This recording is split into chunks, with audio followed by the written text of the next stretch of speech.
Tatlong police vehicles ng Regional Mobile Force Battalion o RMFB ang namataan kahapon sa terminal entrance ng Davao International Airport.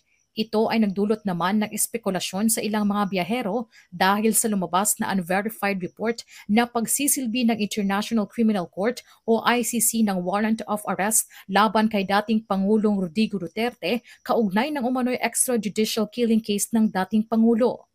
Pinabulaanan naman ito ng Police Regional Office 11.